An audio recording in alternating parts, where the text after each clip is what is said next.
The remote start operating range is approximately 200 feet from the vehicle. For remote start to function, the car must be in park with the ignition off and all doors must be closed and locked. The remote start function must also be enabled in the vehicle settings on the lower touchscreen display.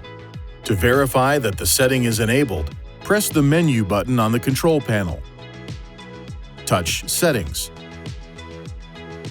Comfort and Convenience. Then, Remote Engine Start to enable and disable the feature. Laws in some communities and states may restrict or forbid the use of remote starters or require a person using remote start to have the vehicle in view. Check local regulations for any requirements. To start the vehicle remotely, press the lock button on the key fob. Then, within 5 seconds, press and hold the engine start button for at least 2 seconds. The engine will start, the parking lights will turn on, and the automatic heater and air conditioning system will begin heating or cooling the vehicle depending on the outside temperature, the in-car temperature, and the last user mode. During this period, the heater and air conditioning display and buttons will not operate until the ignition switch is turned on. The engine will run for 10 minutes and then turn off. To extend the time for one additional 10-minute period, press the lock button on the key fob, then press and hold the engine start button for at least 2 seconds.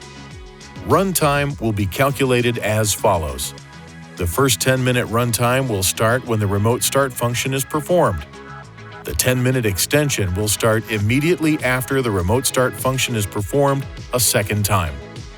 For example, if the engine has been running for 5 minutes and you extend the remote engine start, the engine will run for a total of 15 minutes. Press the engine start button on the key fob at any time until the parking lights turn off to cancel the remote engine start. After 2 remote starts, the ignition switch must be cycled from on to off before the remote start can be used again. Please see your owner's manual for important safety information, system limitations, and additional operating and feature information.